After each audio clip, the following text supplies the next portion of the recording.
Welcome to Mending Threads. This is your safe place and your stronghold for whole body wellness. We are a transformation series. We look at wellness, health topics, and mental health. We look at how you think affects how you feel and what you do. And we do this from with the mind, body, spirit perspective. So today we have a topic for the month that we're looking at, and that is cancer. Cancer to prevent or treat. And we have with us today our doctor on staff, Dr. Floyd Atkins from the Center for Wellness and Healing here in Houston, Texas.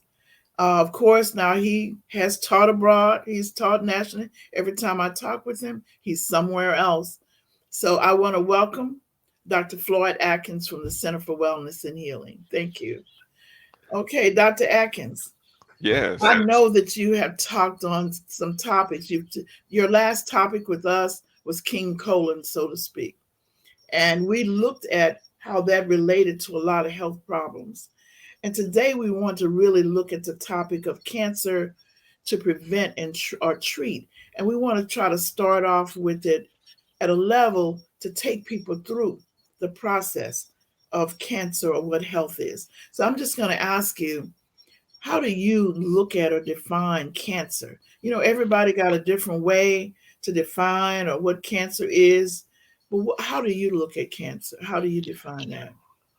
Well, good morning. First of all, can you hear Good me morning. fine? Yes. hmm You hear me I can fine? hear you. Yes, I can hear you. hmm Okay. I see my videos breaking up a little bit. I didn't know if it was on my end or the other end. But Yeah. yes, what I want to do is get directly into the presentation today because I have some slides that really define exactly what cancer is. And but one thing I want to cover a little bit is some statistics so people can understand the challenge that we face when we hmm deal with cancer or we have loved ones who are going through cancer challenges. So hmm give me a moment here. Let me know when you see my slides up, and hmm I'll be happy to answer that question. Okay, can you see my slide up now? No, no, I cannot. Mm-mm. Okay. How about I now? sure can. I can now. hmm Okay. You see it? I do. Okay. Okay, no problem. Just a little bit delay. Well, um, I want to talk about, you know, the way to break it down is to talk about the most common risk factors of cancer when we talk about prevention or treatment. But I want to cover a couple of things first, which is statistics on what the challenge is with cancer. And also, then we're going to talk about exactly what cancer is on a cellular level, how it affects our lives. Okay. So, I went to the National Institute of Health. This is a small little couple a minute video presentation to talk about statistics. Normally, I would go copy the statistics down, but now the institute has started putting their statistics in the form of a video. So if the listeners will just bear with me and listen to this, it's valuable information. We're going to discuss it and then discuss the cause of cancer.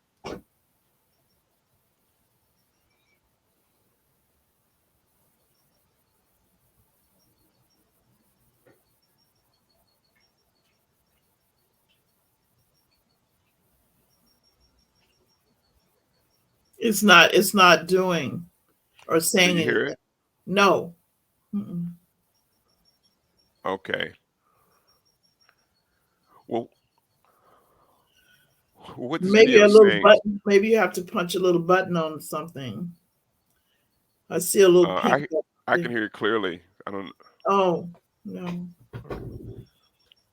Well, let me narrate it while we're going through the slides here. And Okay. basically, it's talking about the disparities in races. Mm-hmm. And what it's showing is that the black men and women have the highest rate of cancer deaths and cancer diagnosis.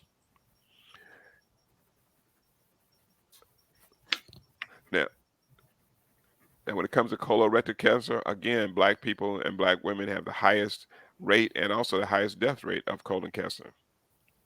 When it comes to prostate cancer, it's showing that black men have the highest rate of prostate cancer out of all cancers. Mm-hmm. They have higher death rate also.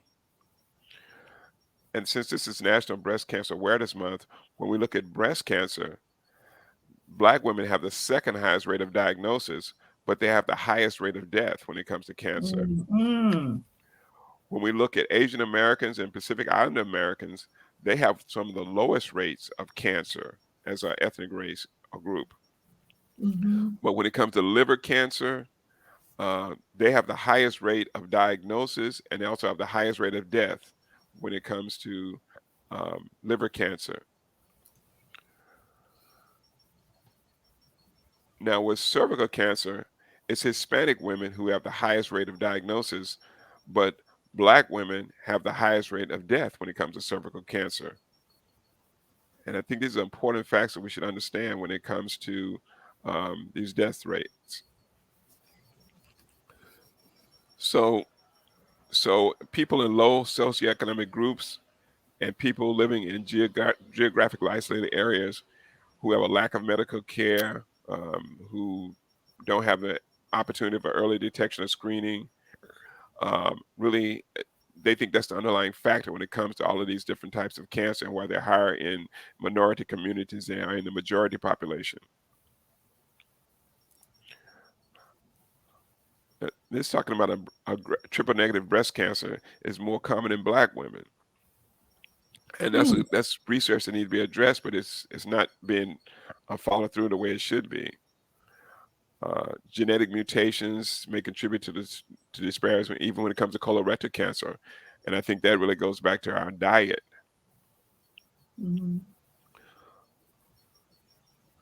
So what we want to do is start doing things that reduce your risk, and that's what we're going to talk about today. You know what it means to have a healthy diet, get exercise, get regular screenings, and be able to do those things because we can make some. That's what prevention is all about. We can go ahead and make a difference by being proactive about our health and waiting till we get a diagnosis to run and follow forward on that. So So we're going to move forward, and I'm going to answer the question that you asked me at the beginning of the show. Exactly what is cancer? And now, if you see the graphic on the screen, you see this graphic, Dr. Lewis? Not really. It's It's a just still graphic. it's still on the page of 9 most common risk factors for cancer. Okay. Let me let me stop sharing and try to share this over again.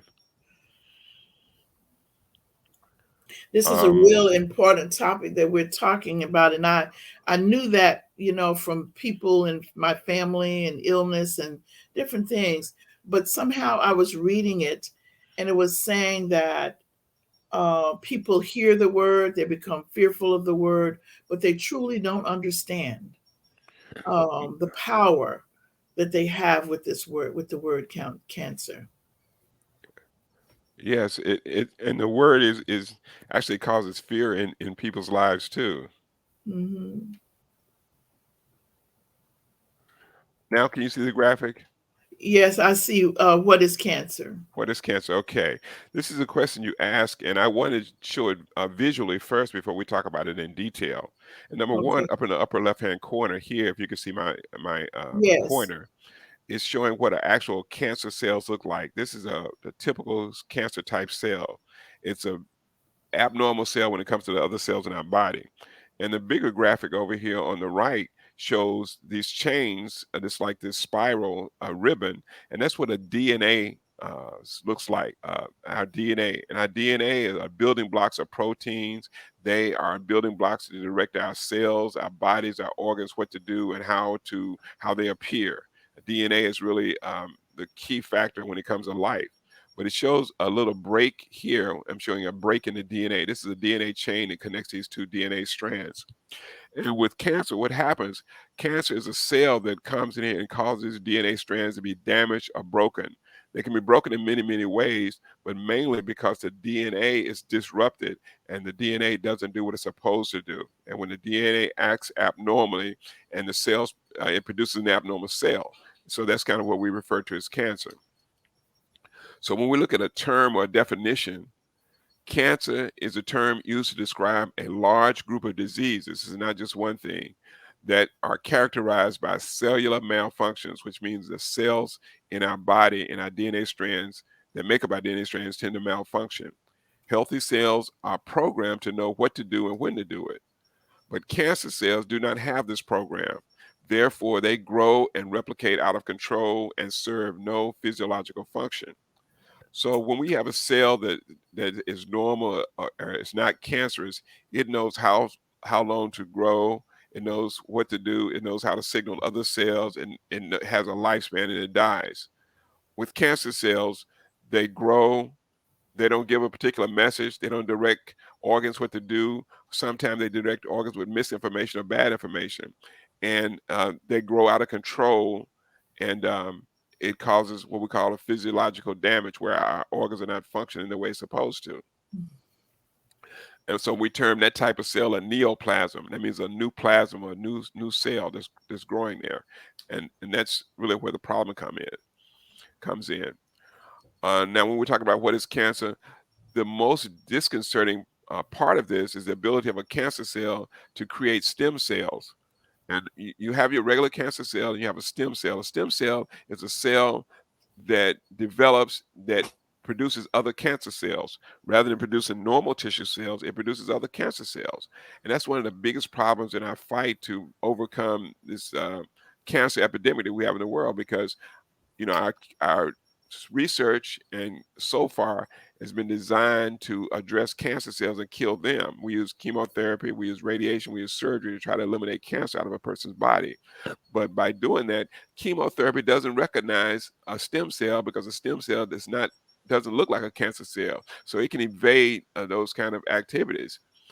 So it says chemotherapy might effectively kill the entire tumor, but the cancer stem cells might evade the drug and cause a relapse of cancer years later. So a lot of times when you hear people have chemotherapy and they go have or have their testing, and the doctor gives them a good bill of health and say, well, you're doing fine, your cancer is gone. Well, yes, the cancer cells may be gone, but the stem cells that produce those original cancer cells have not left yet. They're still there. And when they're still there, they can stimulate the growth of new cancer cells. So within 6 months to a year after that initial good bill of health, the cancer comes back. So when we address cancer, we not only we should address the cancer cells itself, but also stem cells. And there's new technologies that are attempting to do that, but research is still ongoing when it comes to addressing stem cells. So can I ask a question? Sure. So then while you're doing that, is that only addressed through chemotherapy or something like that? Is that what you're saying? Or can you address it at the same time to slow down the stem cell? Is it something my mind is thinking while you're speaking? Yes. If you could work on the situation simultaneously. Well, you can. And the way we advocate doing that is through diet, lifestyle, and nutritional changes. Because the most important tool that we have in our arsenal when it comes to fighting cancer is our own immune system. Because your immune system can recognize a stem cell and it can recognize cancer cells.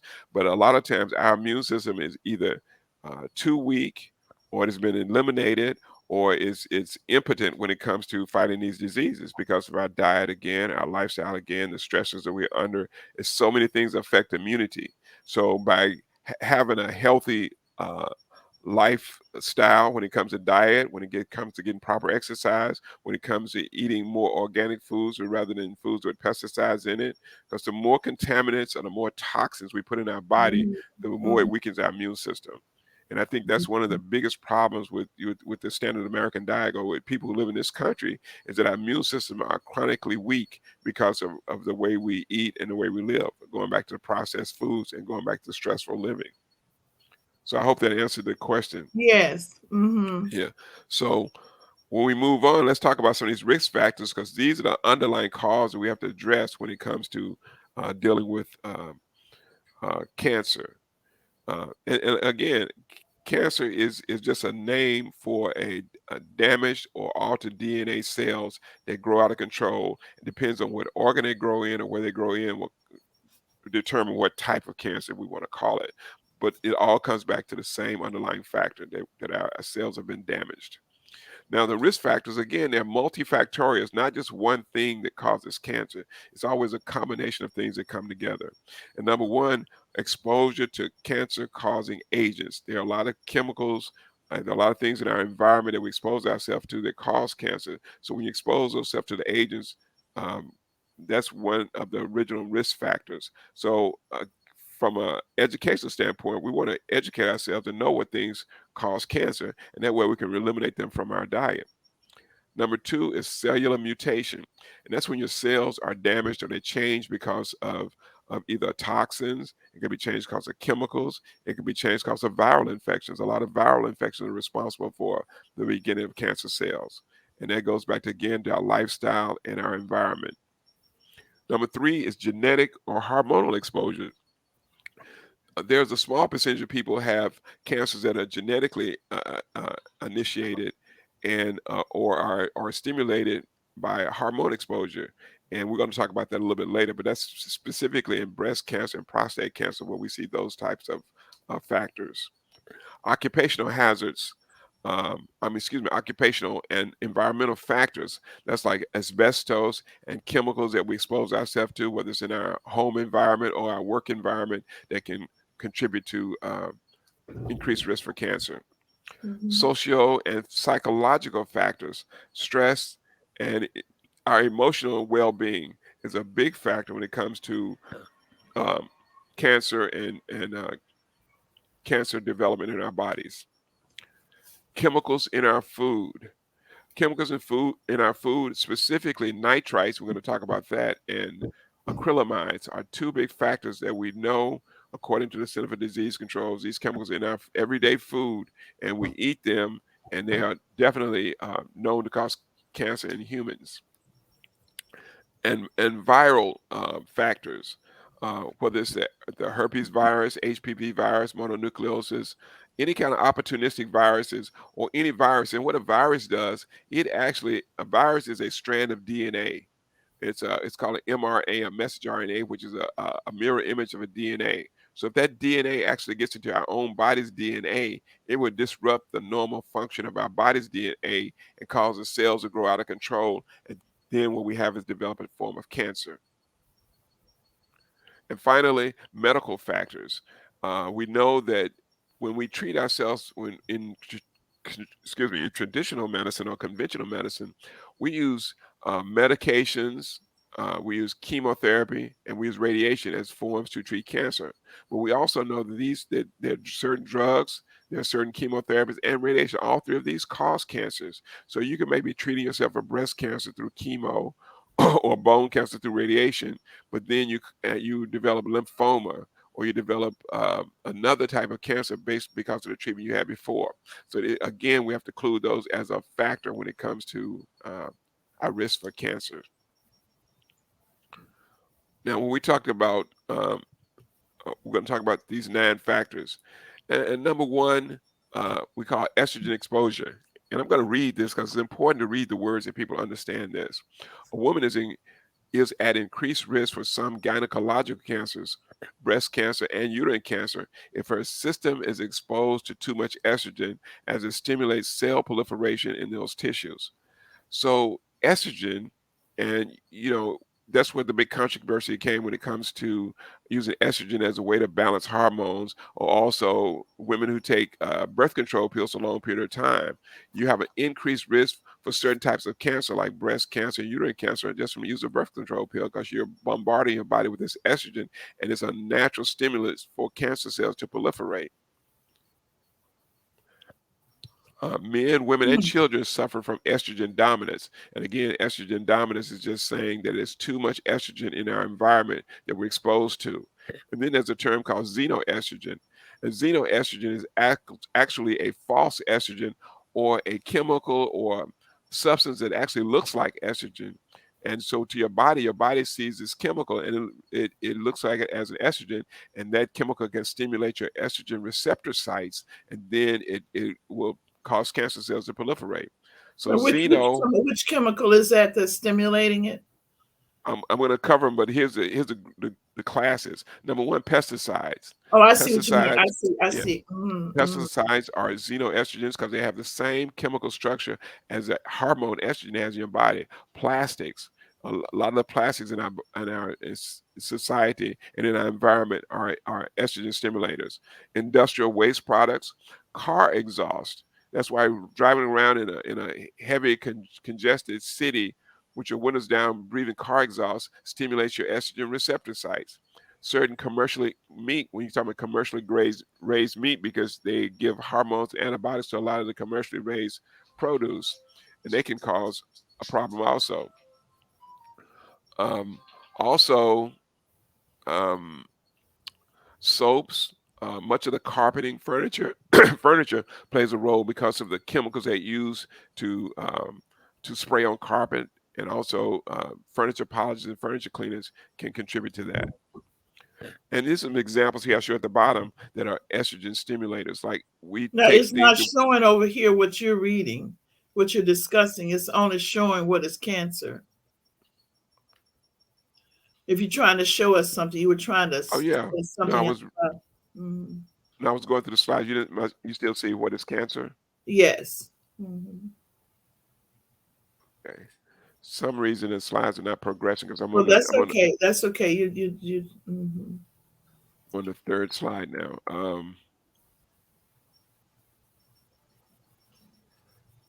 Just a minute.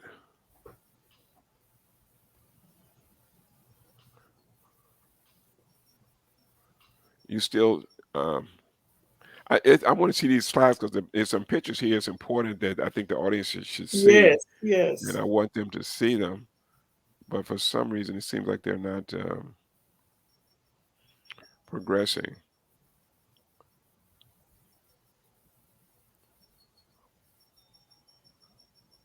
Um,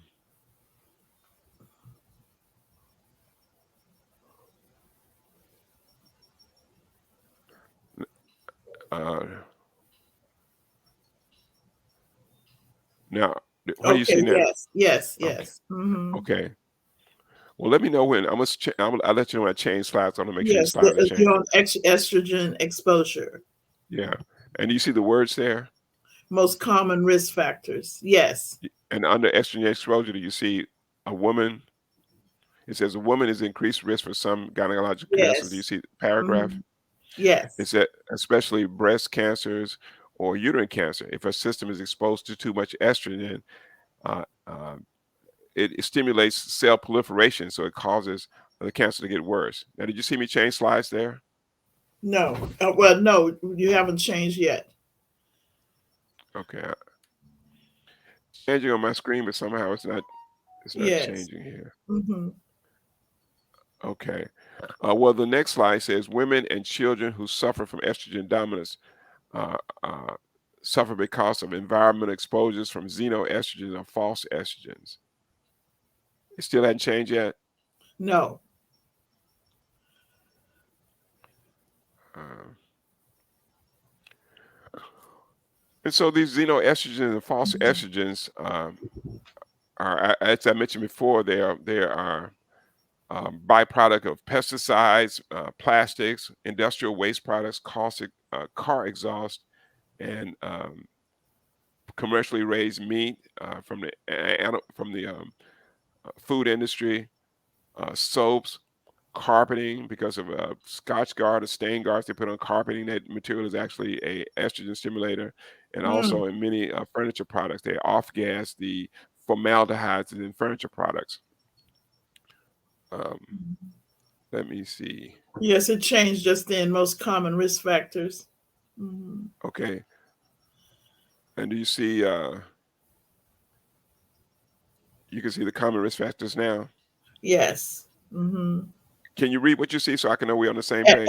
Estrogen dominance, Uh, environmental exposure, and then it has xenoestrogen, pesticides, plastics. Now okay. you begin. Now the one on the right is staying the same, while the I see some others, but it's not coming up big. So I guess you have to Uh, click on it, maybe. okay. I am.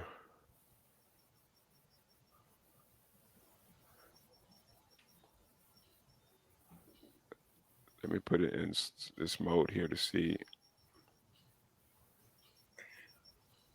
Because this is most interesting, because you would imagine then all the things, because when you're waxing your furniture, what you're saying, the chemicals in there, that we need to come up with substitutes, and Absolutely. perfumes and um,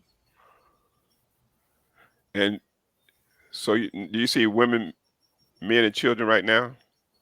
no. Mm-mm. Okay. Okay, you see men, women, children right now. No. Oh, yes, yes. Men, women, children suffer from estrogen dominance. Yes. Okay. And I talked about the xenoestrogen plastics. And down at the Yes, bottom, I'm gonna stay on this slide because it seems like this is the only way we're gonna see this. It shows that cosmetics or colognes or perfumes yes. here. And those are Mm-hmm. the things that we take for granted that contribute to estrogen dominance. Just a fragrance, which is a synthetic fragrance, those chemicals that we smell stimulate our estrogen receptor sites. They stimulate prostate in men. They also stimulate breast, uterine, and ovaries in women. And so when we develop these type of cancers, this is one of the underlying risk factors. And when we talk Mm-hmm. about plastics here, the plastics, when we microwave our food in plastics or put food, hot foods, especially foods that are oil based in plastic like meat or spaghetti or things like that, there's a chemical in the plastic called a phthalate that actually migrates out of the plastic into your food because the phthalates love oily or what we call oil-based food products. And so when you eat it, you're actually eating these plastics. That's why over a long period of time of microwave using plastic, the plastics tend to get hard. They tend to crack over a long time. They get old. My Tupperware is getting old. It's getting hard. It's cracking. Well, that's because all of the phthalates have migrated out of the plastic into your food, and the Wow. food and the food and the plastic becomes really useless anymore. It's not as flexible or not as unbreakable as it was initially. And then Yes. finally, this last slide shows cosmetics. Our lipsticks, our makeups, our foundations, they all have impurities in them that are chemically resemble estrogen, or what we call xenoestrogens or false estrogens. And um, by using those on a regular basis, and these are things we use every day. If you only use it maybe once a year or once every 2 or 3 years or 1 or 2 times in your lifetime, it may not be so harmful to your body, but these are things we use consistently every day, and it's a cumulative effect that causes us to develop these problems. Now, you see the next slide. Can you read the next slide for me? It says obesity. Okay. 1/3 of adult Americans were obese. Obesity increases the risk of multiple health conditions, including diabetes, hypertension, and cancer. Yes. Just Mhm. obesity by itself, and that means that a person who's at least 30 pounds or more overweight. If you're 15 to 10 pounds, we call it overweight, but obese is when you're more than 30 pounds over what um, your healthy weight should be. And it by itself is just a risk factor for diabetes, hypertension, and cancer. And I think most people may have heard that or know that, but I want to emphasize that because they know that it's a risk factor for diabetes and it may be a risk factor for hypertension, but most people don't understand it's also a great risk factor when it comes to cancer. Yes. So Hmm. this next slide talks about carcinogenic chemicals. Um, Chemical carcinogens such as asbestos, benzene, formaldehyde, diesel exhaust are dangerous in high concentrations. And this is a big factor here, especially in our modern world today, because I have these pictures here of the off insect repellent. These have Yes. chemicals in them that are carcinogenic, that actually cause cancer, like DEET. Um, the pollution from air pollution. That's why we're always worrying about pollution, especially environmental pollution, because it's one of the biggest risk factors when it comes to cancer. I show these clothes down here because these are related to going to dry cleaning. The dry Yes. cleaning fluids we use on our clothes every day are known risk factors when they cause cancer. And we take them to dry cleaners. We bring them back in a plastic bag. The plastic bags actually hold the smell of the dry cleaning fluid in the clothes. And when we put them on for hours, we're inhaling or breathing these fumes. So actually, what we should do is when we get our clothes from the cleaners, if you use the cleaners, I would number one, I would go to an eco-friendly cleaner that doesn't use these toxic chemicals to clean the clothes. And number two, if you do that, you have to be in a situation where you can hang your clothes out in the air and let them air out and let those vapors actually leave out of there. Yes. Excuse me. So, And so and one what of the would big what would you, may I ask, what would you use instead of the mosquito for the mosquito repellent? if you're really trying to not use the chemicals? Well, I'm glad you asked, because that was that was one of the challenges I had because I was, because mosquitoes are always a problem. But we actually developed a product called No Mosquitoes, which is a natural insect repellent, and it has natural herbs in it like citronella, which is a natural mosquito repellent. It has Mhm. things like lemongrass. Lemongrass is a natural uh, mosquito repellent. There's another natural, one of the ones that's approved by the government as a natural mosquito repellent is called lemon eucalyptus. It's a eucalyptus plant, but it's called the lemon eucalyptus, not the regular eucalyptus. But it's very effective against repelling mosquitoes. Um, and finally, things like neem, Neem. Neem is another plant, and they're Yeah. all mosquito repellents. Mhm. So we developed this product called No Mosquitoes, which has a combination of all these different ingredients in. You actually can apply it to your skin, and it's in a coconut oil base with shea butter. But it's a natural mosquito repellent because it's hard to find things on the market that don't include uh, these other chemicals in them. Okay. And Mhm. one of the big thing that's going on right now, and I don't know if you saw this in the news, but this is in the news actually this week that they have been finding carcinogenic chemicals in personal care items like baby shampoos and deodorants. And this was just I actually pulled this information off of the website yesterday from USA Today and from some news sources. But it says Unilever, which is a big company like Procter and Gamble and Bayer, Mhm. voluntarily called two types of Suave 24-hour protection aerosol antiperspirants because of the elevated levels of benzene. And benzene is a chemical that's known to cause cancer with repeated exposure. Benzene is Mhm. something used in a chemical plant as a solvent, but if it comes in human contact, it really causes problems for human beings.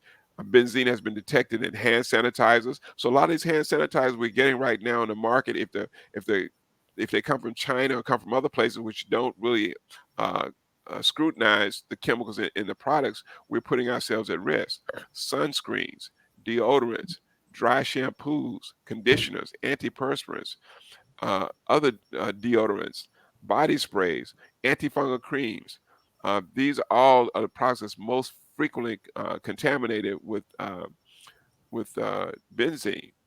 And so when people in our life or people around us develop cancer, they say, "I don't know where it came from." It always comes from somewhere, and we always have to look at environmental factors when people are maybe eating right or doing other things right, but they have other exposures that are contributing to this. It goes on to say that Procter and Gamble, Bayer, CVS, and Johnson have all done voluntary recalls for widely distributed brands, including Brute, which is a male perfume or cologne, Sure, that's a deodorant, Pantene. A lot of women are familiar with Pantene hair shampoos, Herbal Essence. The name sounds great, but it has chemicals in it that cause cancer. Old Spice, Secret, Tenactin, Lotrimin, Coppertone. Neutrogena, and Aveeno. So we see these commercials on TV all the time, and they show people, living a life and looking beautiful in it, but they don't tell you the underlying factors that in the ingredient labels or in these products they have substances that can contribute to cancer. Uh, And so it's benzene that people are going to look at on they're going to yeah, pay attention to and, that and on the label. Hmm. and that's a factor. A lot of times when benzene, like this Suave, recall benzene because it's not on the label. Oh. What happened is they have in aerosol sprays, the propellant that propels the deodorant or the antiperspirant out to your skin has a benzene in it. So when they make the actual antiperspirant, it doesn't have benzene in it, but the propellant has benzene in it. And some of the other chemicals, it's not on the label because the benzene is a byproduct. When they made it, they actually developed some benzene in it because they never really test them. And so now some agencies are going out testing these products, and they're finding benzene levels anywhere from 200 to 1,200 times greater than the EPA or FDA allows in these products. It's really a nightmare when you're buying products over the counter like this these days. And this is another key point: that the U.S. banned benzene use in ingredients 45 years ago. So this chemical was banned in use of personal care items 45 years ago, and even as recent as yesterday, they're still finding many chemicals on the market that Mm, have benzene in them. mm. And the thing about it is the FDA, the Food and Drug Administration, people think that they are a powerful organization and they're here to protect us, but they really don't have the ability to protect us because Congress took the ability to do recalls a long time ago, many years ago, because I guess it's lobbying and the big companies didn't want the FDA to be able to recall a product off the market because if they recall the product, they couldn't sell it, they couldn't make money. But Dr. So the Atkins, FDA had, I really did not know that. I thought that they could recall items that were toxic to the person's health. yeah, and that's what you would assume. But what the really situation is, the real situation is that they have the ability to suggest or recommend recalls. So when you see recalls, and you always listen to this, when you see recalls on TV, always the company will always say they're doing a voluntary recall. And the voluntary recalls mean they decided themselves they're going to recall it, but they say that because it makes them look good rather than make them look bad. Because Right. they nobody can tell them to do it, but they say it would volunteer, like they care about you. But they have been selling this for many years, and they know that some of these products have these chemicals in them, but they can't get them out, and they can't disrupt the supply chain, and they want to keep on selling them. Mm-hmm. So, um, so the FDA doesn't have the power to recall all it, and they don't even have the power to enforce the federal guidelines. If it says you're supposed to have 2 parts per billion of a benzene in your product, they will allow that. And the product has 2,500 parts per billion or 1,000 parts per billion. The FDA can't go shut them down and say you're violating. But just because you violate the law, they can send them a warning letter. They can say you got to change what you're doing, but they can't really do anything about it. They can monitor things and they can make suggestions. And the FDA is Mm-hmm. so poorly funded, they only monitor things um, at the point once a product has been flagged as being a problem. So Mm-hmm. it's really a poor follow up when it comes to taking care of ourselves and looking out for us. This is another thing. I don't know if you've seen a commercial on TV about the water in Camp Lejeune. Have you seen a commercial I about it, did. I Lois? did. I did. Yeah.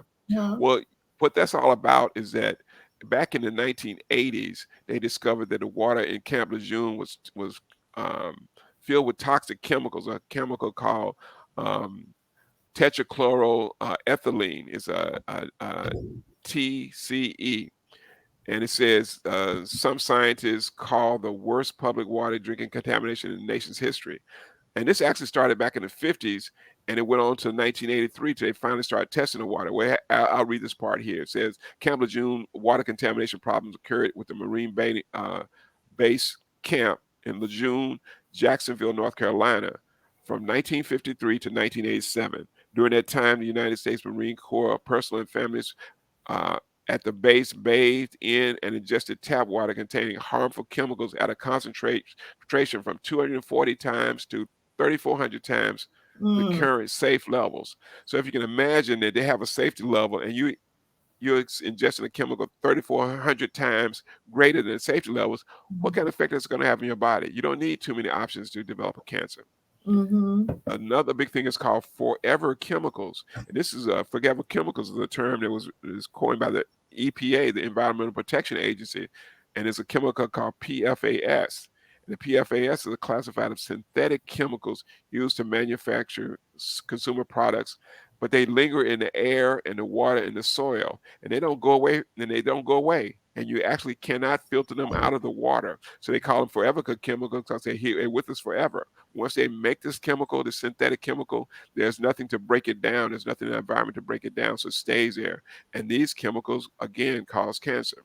And there's not a law against that, a prohibiting that. Oh, the EPA is warning companies right now. They're trying to stop making them. PFAS are the chemical is in Teflon. So think about that. So when we Yes, cook our food, we yes, cook our food with Teflon. yes. When you first buy it, that Teflon is slick and no eggs and nothing will stick to it. But after you keep it about 6 months and the heating and the using and scratching, and that's why you always wants to use non-scratch other plastic wears on your Teflon because once it's scratched, it gets fuzzy as it worn out. That means the PFAs have all come out of the Teflon into the food you eat, and those Mm-hmm. PFAs again are cancer causers. The PFAs are in flame resistant clothing. Like if you have pajamas that your kids wear, they're flame retardant. Flame retardant is a PFAS. and that flame retardant cause, and you sleep in it all night, and you felt in inhaling the fumes that are off gas from those clothes. Scotch Hmm. guard on carpet that you keep stains, or stain guard, is a PFAS. It Hmm. actually prevents stain because it keeps things from sticking, but Right. they cause cancer. The inside of a microwave popcorn bag, they have a lining. They spray like a Teflon lining inside the bag so popcorn won't stick. When you pop the popcorn, you open the bag and all the popcorn comes out because Yes. it's slick on the inside, because that's a PFAS. And once you heat that PFAS, you create all this vapor of those chemicals in the popcorn, Yes. and the popcorn opens up. You breathe all these vapors, and then we wonder why we get cancer. 1, 2, 5 years later, or somewhere down the road, because we're exposing ourselves to this every day. But Wow. it's such a problem. Water contamination in Hawaii. There's a big lawsuit going in Hawaii right now because the drinking water for Honolulu is under a 2 million gallon diesel fuel tank that the Navy has there to fuel ships that come into Pearl Harbor. But what happened is that fuel tank started leaking into the drinking water for the whole state of Hawaii, from the Hmm. whole island of Honolulu. And the residents have been complaining about it. And right now, even today, we think about Mississippi and Jackson, Mississippi. They've been boiling water for several years. We know they've been boiling water in Flint, Michigan. Well, they're doing the same thing in Hawaii. The residents are advised in Hawaii not to even drink the water there. They have to do bottled water. And they can't even boil the water to eat it, and not to bathe in it. But they're doing it, and you don't hear about it because, again, Hawaii is far away and nobody wants to publicize that. But that's Right. going to be another big lawsuit that's going on. But I want to bring out those points to show you how close this is to our home and our own lives every day. Hmm.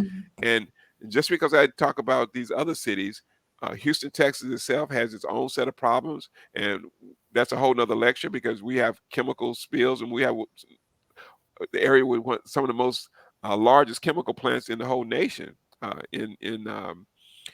in Pasadena, Texas, and all the Yes. way down to Texas Hmm. City, and Hmm. all the way down to Galveston. So it's a lot of pollution going on there that we tend to ignore. Other common risk factors. Let me move along because I know we're getting short on time. But other risk factors are ionizing radiation. So when we expose ourselves to radiation, whether it's doing chest X-rays or doing MRIs or doing dental work, mammograms, all the X-ray exposure damages DNA. So radiation has no safe level of radiation. But again, in an emergency situation, if I have to take an X-ray, I'll do it. But it's not something you should do on a regular basis or regular exposure. Hmm. Cigarette, tobacco smoke, which people still smoke, but tobacco smoke is still responsible for about 30% of the deaths in the United States, making tobacco the single most lethal carcinogen of all the carcinogens. Uh, we can talk about that in the future. Unhealthy diet.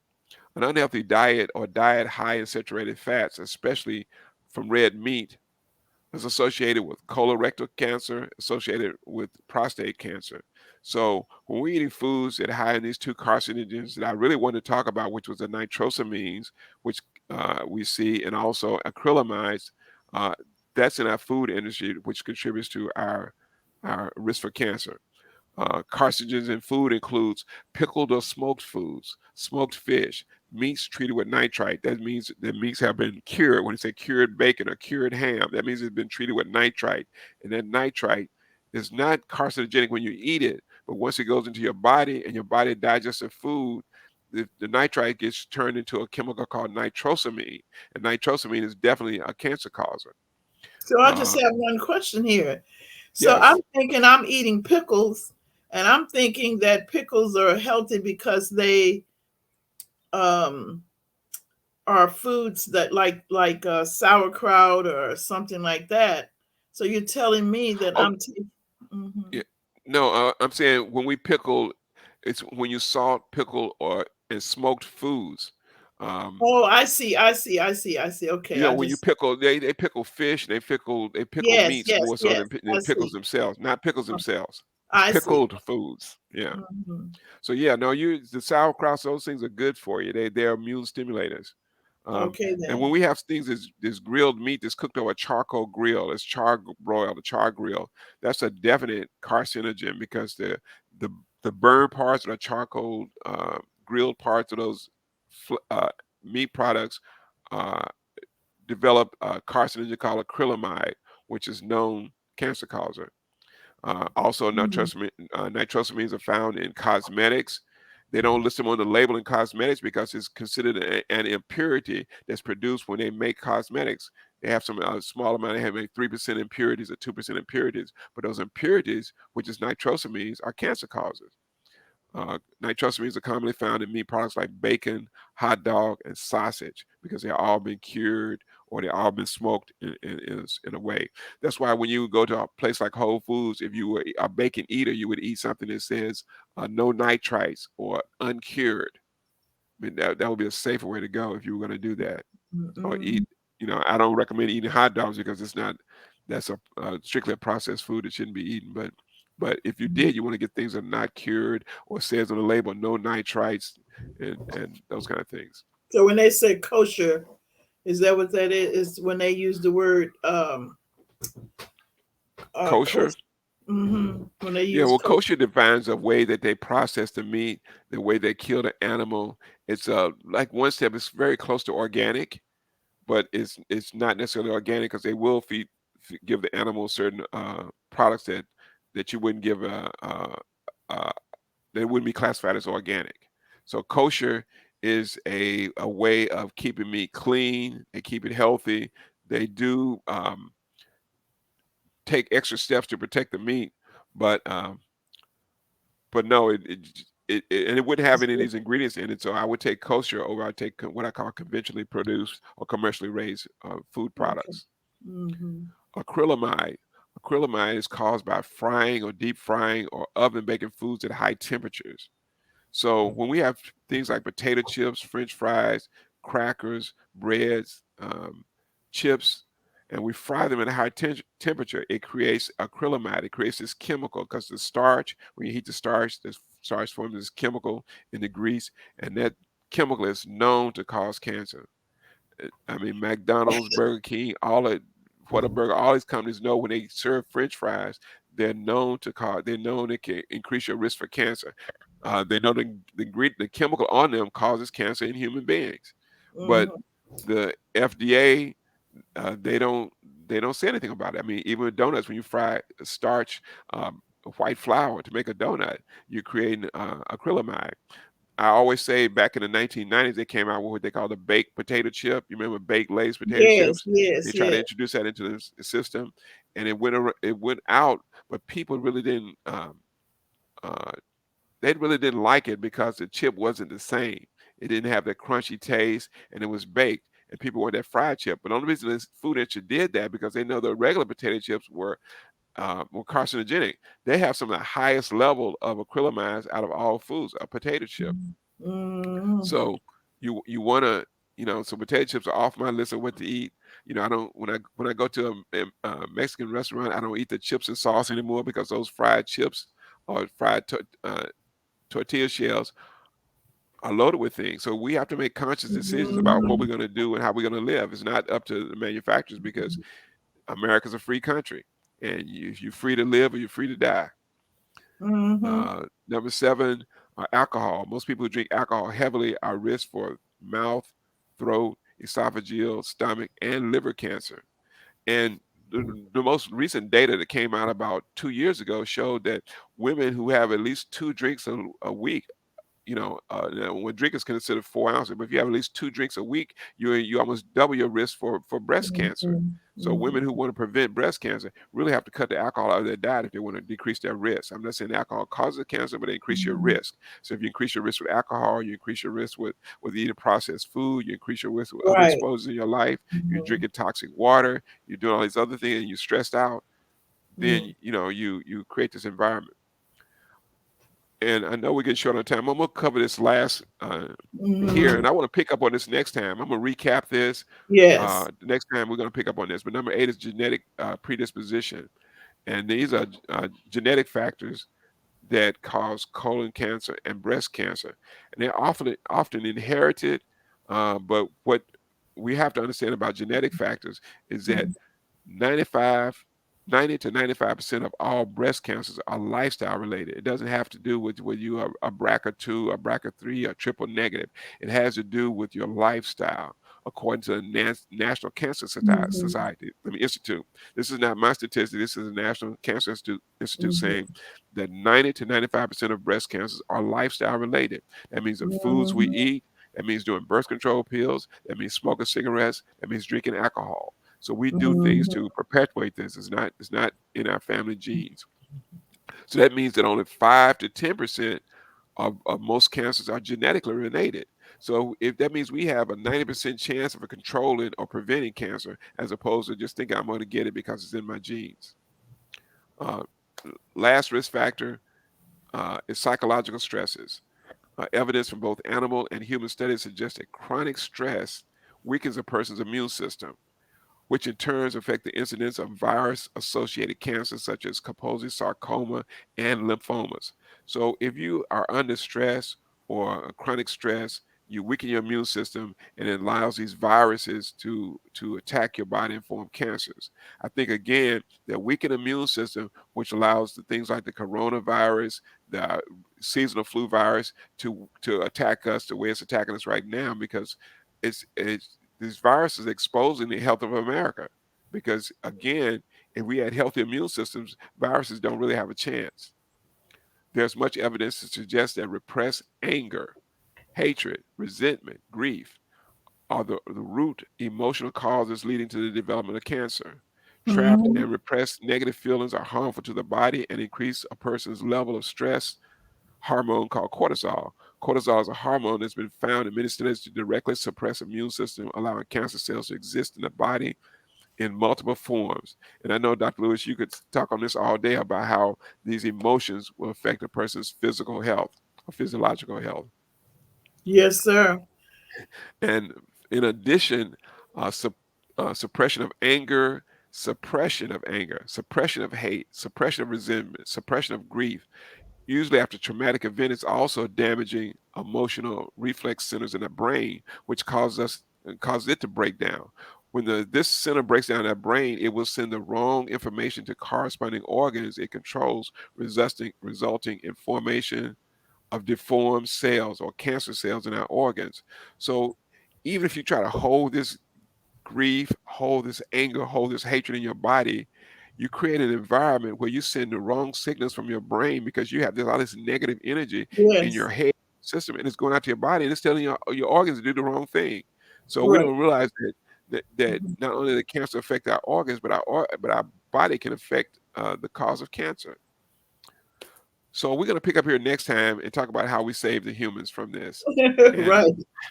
But and look, you have some really good topics where each one of those I wanted to go back and begin looking at that in a different way. You see, yes, because I know that there are questions because I wrote down some questions, but I know we're out of time and we don't have that. But this is such a topic. And then actually, you started off by saying we make a conscious effort. Whether we know it or not, we could monitor ourselves to pay attention to what yes, chemicals are in the products. And yes, one thing I'm going to say this, and I know I'm very much over time, the same, is you mentioned something prior that many of the things could be organic, but you mentioned vinegar that I had at one time when people are asking now, like what to do with the cleaning and this and that. We'll come back to that as it relates to our health on one of yes, our other topics. But I just wanted to let them know that vinegar, you did share at one time that we could use vinegar and water and vinegar and lemon juice and different things like that, and yes, vinegar and baking soda. Hmm. yes. We'll talk about how to create a non-toxic home Yeah. environment, and we can talk Very about good. vinegar. And then we Yes, did get requests on something that you spoke about before, and I'll follow up with you on some vitamin that you mentioned, and then I'll follow up with what you mentioned today in terms of mosquito for our yes, e-commerce and getting it out to our newsletter. Okay. yes, Okay, then. I want to thank you this morning, today, for being here and just being so insightful and so knowledgeable about things and sharing it in a manner and explaining it so people could really understand it. So, for our audience, I want to thank Dr. Floyd Atkins for joining us today on Mending Threads, the Women's Resource Center. He's from the Center for Wellness and Healing here in Houston, and I'm going to say international. right now. Okay, then. Yes. So I want to thank you for being here. So remember, renew beliefs, rebuild faith, and reconnect families and communities. For it's not the circumstances we meet, it is the manner in which we respond that determines health, happiness, and success. So I'll see you same place, same time, same station. But please go on and schedule for our next class of coaches. Our mental health coaches look at mental health. They're being trained to look at mental health as it affects our physical health as well. And Dr. Floyd Atkins is also a renowned educator in that area. So please join us. And you can look at our website, wrc-houston.com. Thank you so much again, Dr. Atkins, and I'll see everybody same place next week. Thank you. Thank you.